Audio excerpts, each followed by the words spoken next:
ጤና ይስጥልኝ። ሰበር ዜና ይዘናል። ፋኖ በጅጋ ከተማ በነበረ የጥላት ብልጽግና ኃይል ላይ በወሰደው እጅግ ከባድ የተባለ እርምጃም ከ80 በላይ ወታደሮችን በመደምሰስ በቁጥር 40 የጦር መሳሪያ መማረኩን አስታወቀም። ፋኖ በቅድመ ውጊያ ሰፊ ጥናት አድርጌበታለሁ ባለው በዚህ እርምጃም ትላንት ለዛሬ አጥቢያ ሌሊት በአርፒጂ እና በቦምብ ታግዞ ባደረገው ማጥቃት በርካታ የጥላት ምሽጎችን ደርማምሶ አንጸባራቂ ድል ተቀዳጅተዋል። በዚህ መብረቃዊ እርምጃ ከተገደሉት ከ80 በላይ ወታደሮች በተጨማሪ በርካታዎች ቆስለው በዙ 23 ታጅበው ወደ ፍኖተ ሰላም ከተማ እየተጓጓዙ አርፍደዋል። መረጃው በዝርዝር ተሰንዷል፣ ታደምጡታላችሁ። በሌላኛው መረጃችን ንጹሃኖችን እያሳፈነና እያስረሸነ የነበረም የአድማ ብተና ሻምበል አዛዥ በሲቪል እየተንቀሳቀሰ ባለበት በፋኖ ቁጥጥር ስር ውሎ እርምጃ እንደተወሰደበት ተነግሯል። የአድማ ብተና ሻምበል አመራሩ ሲቪል መስሎ የስለላ ስራ እየሰራ እንዳለ ነው በፋኖ መረጃና ደህንነት ቡድን እጅ ከፈንጅ ተይዞ እርምጃው የተወሰደበት። መረጃው በዝርዝር ይቀርባል። በሌላኛው መረጃችን በጋሞ ጎፋ መሬት አፏን ከፍታ በርካታ ወገኖችን ውጣለችም። በደቡብ ኢትዮጵያ የጣለውን ከባድ ዝናብን ተከትሎ በጋሞ ጎፋ በደረሰ መሬት ናዳ በአፈር ተዳፍነው ከጠፉ 150 የሚልቁ ሰዎች መካከል እስካሁን 100 የሚጠጋ አስክሬን የተገኘ ሲሆን ቀሪውን ለማግኘት ፍለጋው ተጠናክሮ ቀጥሏል። የአየር ንብረት ቅድመ ትንበያና ዳሰሳ ተሰርቶ ህዝቡ ጥንቃቄ እንዲወስድ የሚያደርግ አልነበረም። ይህም እንደ ሀገር ያለንበት ደካማና የወደቀ ስርዓት ማሳያ ነው ተብሏል። በተያያዘ ዜናም ሀገር አውዳሚው ንጹሃን ጨፍጫፊው አብይ አህመድ በኢራን የሚሳኤል ጥቃት ለተፈጸመባት ለተባበሩት አረብ ኤሚሬትስ የሚሳኤል ጥቃት አደጋ ይደርስብኛል ሳይል በአውሮፕላን ሺህ ማይሎችን በማቆራረጥ በቦታው በመገኘት የተላላኪነት ጥጉን አሳይቷል። በኢራን የሚሳኤል ጥቃት ጉዳት ለደረሰባቸው ኩዌትና ኳታር ምንም እንኳን በጣት የሚቆጠር የሰው ህይወት ጉዳት ባያጋጥማቸውም አብይ ግን በስልክ ደውሎ ሲያጽናናም በጋሞ ጎፋ ላለቁ 100 የሚደርሱ ወገኖች ግን 2 መስመር የሐዘን ጽሑፍ ነፍጓቸዋል። አብይ አህመድ ጋሞ ጎፋዎችን በኢማራትና በኩዌት ሚዛን ሲመዝናቸው የሰውነት ሚዛንን አልደፉለትም። መረጃውን በዝርዝር ይዘነዋል፣ ታደምጡታላችሁ። በሌላኛው መረጃችን አሜሪካና እስራኤል በኢራን ላይ የከፈቱት ሰፊ የጋራ ወታደራዊ ዘመቻም እንዲሁም ይህንን ተከትሎ ኢራን በባህረ ሰላጤው ሀገራት ላይ የፈጸመችው የአጸፋ ሚሳኤል ጥቃት ከመካከለኛው ምስራቅ አልፈው በአፍሪካ ፖለቲካ ላይም ጥልቅ ንዝረት ፈጥሯል። የሩሲያና ዩክሬን ጦርነት ካስከተለው ኢኮኖሚ ቀውስ ገና ያላገገሙት የአፍሪካ ሀገራት ይህ አዲሱ ጦርነት የነዳጅ ዋጋን እንዳያሻቅብ፣ የአቅርቦት ሰንሰለትን እንዳያስተጓጉልና የፋይናንስ ቀውስን እንዳያመጣ ከፍተኛ ስጋት ገብቷቸዋል። መረጃው በዝርዝር ይቀርባል። ጤና ይስጥልኝ የተከበራችሁ የመረብ ሚዲያ ቤተሰቦች እንደምን ዋላችሁ። ከመረብ ሚዲያም የዛሬ መጋቢት 4 2018 ዓ.ም ዕለታዊ መረጃዎችን አጠናቅረን ይዘናል። አብራችሁን ቆዩ።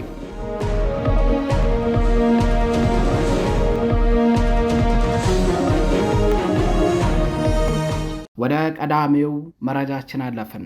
ፋኖ በጅጋ ከተማ በነበረ የጥላት ብልጽግና ኃይል ላይ በወሰደው እጅግ ከባድ የተባለ እርምጃ ከ80 በላይ ወታደሮችን በመደምሰስ በቁጥር 40 የጦር መሳሪያ ማርኮ ታጥቋል። ፋኖ በቅድመ ውጊያ ሰፊ ጥናት አድርጌበታለሁ ባለው በዚህ እርምጃም ትላንት ለዛሬ አጥቢያ ሌሊት በአርፒጂ እና በቦምብ ታግዞ ባደረገው ማጥቃት በርካታ የጥላት ምሽጎችን እንዳልነበሩ አድርጓቸዋል። በአማራ ፋኖ ብሔራዊ ንቅናቄ ቴዎድሮስ ዕዝ 109ኛ ኮር 77ኛ ክፍለ ጦር ፋኖዎች ትላንት ለዛሬ መጋቢት 4 2018 ዓ.ም አጥቢያ ሌሊቱን በጅጋ ከተማ በነበረም የጥላት ብልጽግና ወታደራዊ ካምፕ ላይ በወሰዱት መብረቃዊ እርምጃ አንጸባራቂ ድል ተጎናጽፈዋል። የጥላት ኃይልን ሙሉ በሙሉ ለመደምሰስና ትጥቁን ሙሉ በሙሉ ለመማረክ ትልቅ ወታደራዊ ዕቅድና ጥናት ተደርጎበታል በተባለው በዚህ ኦፕሬሽን የፋኖ የማድረግ አቅም የታየበት፣ በአንጻሩ ደግሞ ያገዛዙ ኃይል ደካማነቱንና መፍረክረኩን በገሃድ የገለጠበት ነው ተብሏል።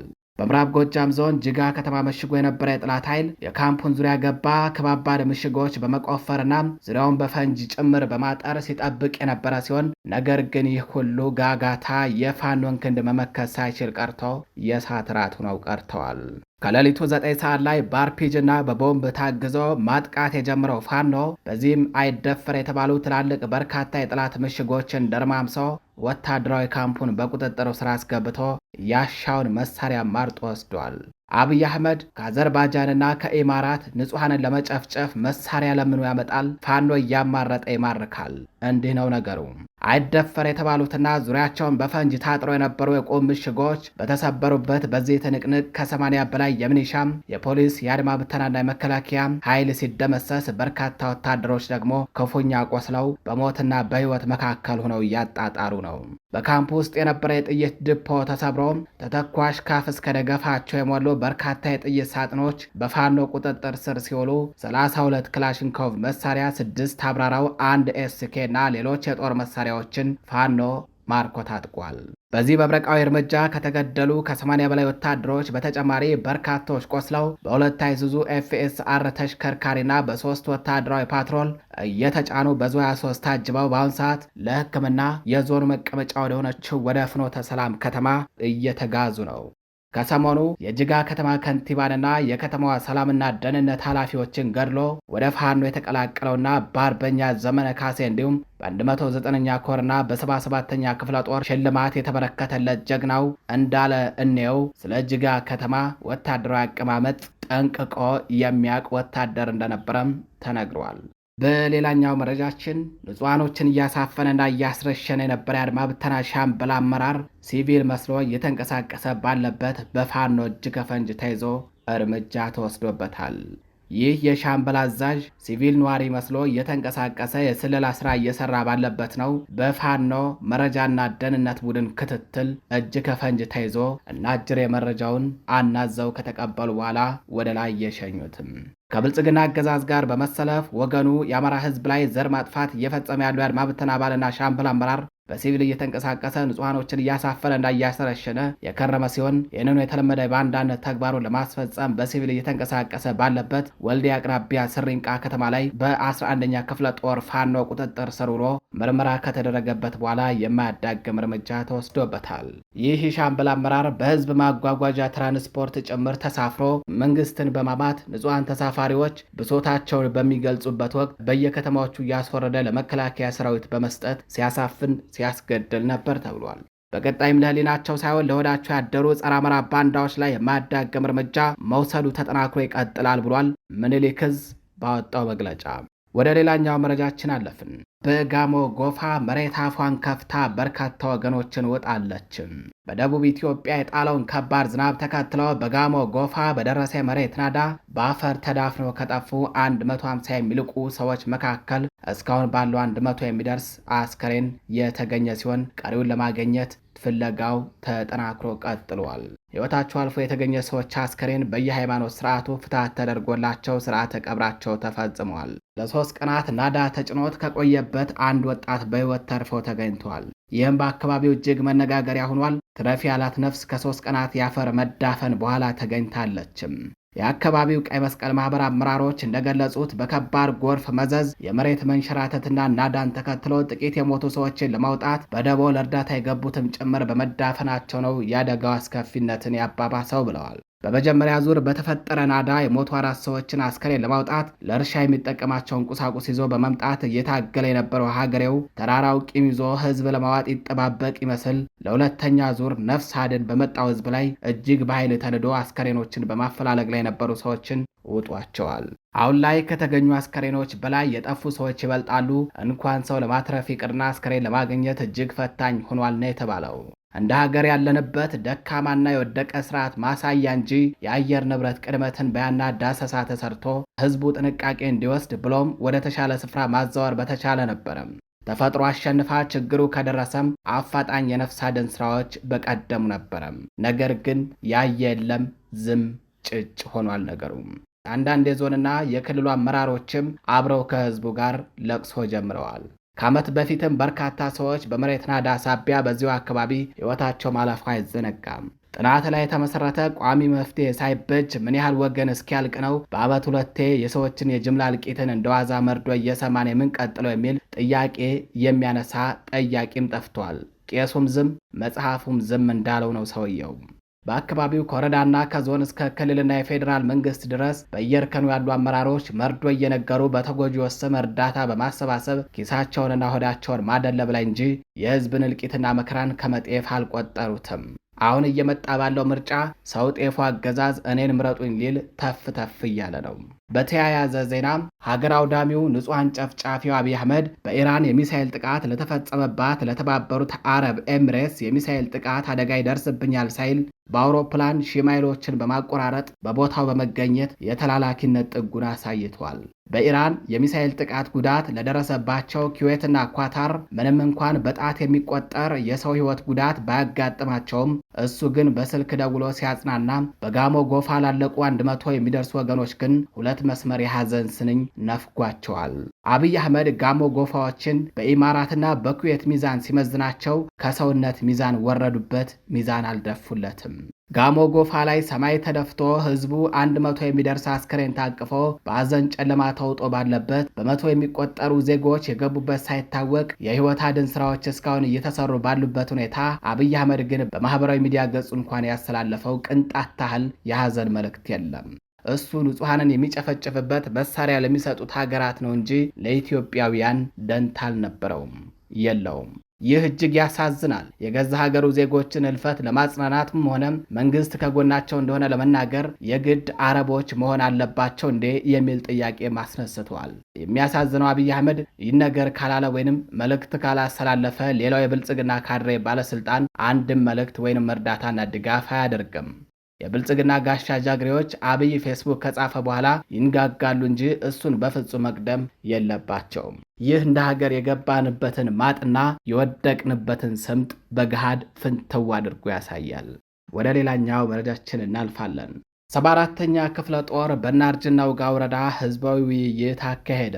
በምዕራብ ፋኖ ብሔራዊ ንቅናቄ ቴዎድሮስ ዕዝ 201ኛ ኮር 74ኛ ክፍለ ጦር ሶማ ሬጅመንት ተቆጣጥሮ ከሚያስተዳድራቸው ቀጠናዎች መካከል አንዱ በሆነው በእናርጅና ውጋ ወረዳ የአራራና ጎሮ ገደል ነዋሪዎች ጋር የኮርና የክፍለ ጦር አመራሮች በተገኙበት ታላቅ ህዝባዊ ውይይት ማካሄዱን መረብ ሚዲያ ከኮሩ ህዝብ ግንኙነት ክፍል ተመልክቷል። በውይይት መድረኩ የፋኖ አሁናዊ ቁመናን በተመለከተ ማብራሪያ የተሰጠበት ሲሆን በፋኖና በህዝቡ መካከል ያሉና የሚኖሩ መስተጋብሮችን እንዲሁም የመልካም አስተዳደር አሰራሮችን በተመለከተ ተነስቶ በህዝቡና በፋኖ አመራሮች መፍትሄ ያዘል ውይይት ተደርጓል።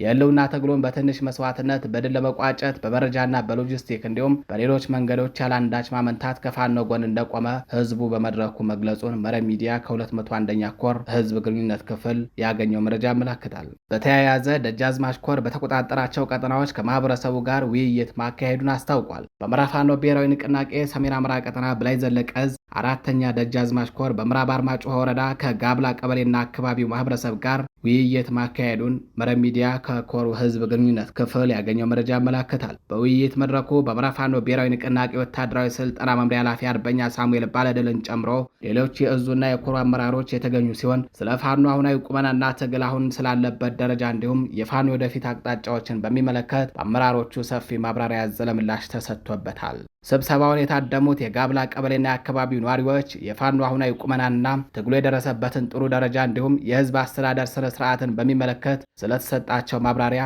የተሰማቸውን ደስታ ገልጸዋል። በዚያው የውይይት መድረክ ህዝቡ ራሱን በራሱ በነጻነት እንዲያስተዳደር ከራሱ ከማህበረሰቡ 9 አባላትን የያዘ የሀገር ሽማግሌዎች ኮሚቴ በማቋቋም የህዝብ አስተዳደር መዋቅር ተዘርግቷል። የተከበራችሁ አድማጭ ተመልካቾቻችን ወደ ባህር ማዶ መረጃችን አለፍን። አሜሪካና እስራኤል በኢራን ላይ የከፈቱት ሰፊ የጋራ ወታደራዊ ዘመቻ እንዲሁም ይህንን ተከትሎ ኢራን በባህረ ሰላጤው ሀገራት የፈጸመችው የአጸፋ ሚሳኤል ጥቃት ከመካከለኛው ምስራቅ አልፎ በአፍሪካ ፖለቲካ ላይም ጥልቅ ንዝረት ፈጥሯል። የሩሲያና ዩክሬን ጦርነት ካስከተለው ኢኮኖሚ ቀውስ ገና ያላገገሙት የአፍሪካ ሀገራት ይህ አዲሱ ጦርነት የነዳጅ ዋጋን እንዳያሻቅብ፣ የአቅርቦት ሰንሰለትን እንዳያስተጓጉልና የፋይናንስ ቀውስን እንዳያመጣ ከፍተኛ ስጋት ላይ ወድቀዋል። ይሁን እንጂ ምላሻቸው ከስሜታዊነትና ከርዕዮተ ዓለም ወገንተኝነት ይልቅ በብሔራዊ ጥቅምና በስትራቴጂካዊ ስሌት ላይ የተመሰረተ ተግባራዊ ወይንም ፕራግማቲክ የተባለ አካሄድን የተከተሉ ናቸው ተብሏል። በአፍሪካ ቀንድ የሚገኙ ሀገራት ምላሽ ለዚህ የዲፕሎማሲ ስሌት ትልቅ ማሳያ ነው። አብዛኛዎቹ ሀገራት ኢራን በባህረ ሰላጤው ሀገራት ላይ የፈጸመችውን ጥቃት ሲያወግዙ፣ በአሜሪካና በእስራኤል ወታደራዊ እርምጃ ላይ ግን ዝምታን መርጠዋል። ከእስራኤል ዲፕሎማሲያዊ እውቅና ያገኘችው ሶማሌላንድ የኢራንን ጥቃት አጥብቃ ስታወግዝ፣ ሶማሊያ ደግሞ ከተባበሩት አረብ ኤምሬትስ ጋር ያላትን ውስብስብ ውጥረት ታሳቢ በማድረግ ኤምሬትስን ሳትጨምር ለሌሎች የባህረ ሰላጤው ሀገራት ብቻ አጋርነቷን ገልጻለች። በሰሜን አፍሪካ ግብጽ ከአሜሪካና ከእስራኤል ጋር ያላትን ስትራቴጂክ ግንኙነት እንዲሁም ከቴህራን ጋር ያላትን ጥንቃቄ የተሞላበት የጥቅም ግንኙነት ለማስጠበቅ ስትል እጅግ ሚዛናዊ ቃላትን ተጠቅማለችም። በምዕራብ አፍሪካ ደግሞ ናይጄሪያ ከፍተኛ ቁጥር ያለው የሺአ እምነት ተከታይ ማህበረሰብ ስላላትና የአሊ ሃማኒንግ ግድያን ተከትሎ የተነሳውን ህዝባዊ ተቃውሞ ለማርገብ ስትል የትኛውንም ወገን ሳትኮንን ዓለም አቀፍ ህግ እንዲከበርና እገዳ እንዲደረግ ብቻ ጠይቃለችም። እስራኤል በምዕራብ አፍሪካ የልማት ኤጀንሲ በኩል ያላት የግብርና የቴክኖሎጂና የጸጥታ ኢንቨስትመንት አብዛኞቹ የዚህ ቀጠና ሀገራት ማለትም እንደ ቻድ፣ ጋና እና ጋምቢያ ያሉ በእስራኤል ላይ ቀጥተኛ ትችት እንዳያቀርቡ አድርጓቸዋል። ከአብዛኞቹ አፍሪካ ሀገራት በተለየ መልኩ ደቡብ አፍሪካ ብቻ ጎልታ ወጥታለችም። ፕሬዝዳንት ሲሪል ራማፎዛ የአሜሪካና የእስራኤልን ጥቃት ህጋዊነት በይፋ የጠየቁ ሲሆን ይህም በደቡብ አፍሪካ በእስራኤል ላይ በዓለም አቀፉ የፍትህ ፍርድ ቤት ከመሰረተችው ክስና ከጠቅላላው የውጭ ጉዳይ ፖሊሲያቸው ጋር የሚጣጣም ነው። ይሁን እንጂ በአጠቃላይ ሲታይ አፍሪካውያን የኢኮኖሚ፣ የዲያስፖራ፣ የጸጥታና የውስጥ ፖለቲካ ጥቅሞቻቸውን ለማስጠበቅ ሲሉ የቆየውን ርዕዮተ ዓለማዊ ወገንተኝነት ትተው በብሔራዊ ጥቅማቸው ላይ ማተኮራቸው ይህ ጦርነት አጋልጧል። የትንታኔው ጸሐፊ ሳሚር ባታቻሪያ እንዳሰፈሩት የአፍሪካ ህብረት ይህንን ጦርነት በጋራ ባይደግፈውም የአፍሪካ የውጭ ጉዳይ ፖሊሲ አሁን ላይ ከስሜታዊነት ወጥተው በከፍተኛ ተግባራዊ ራስን በራስ የማስተዳደር ፕራግማቲክ አውቶኖሚ መርህ እየተመራ ይገኛል ብለዋል። የተከበራችሁ የመረብ ሚዲያ ቤተሰቦች በሌሎች መረጃዎች እስከምንገናኝ ቸር ቆዩ።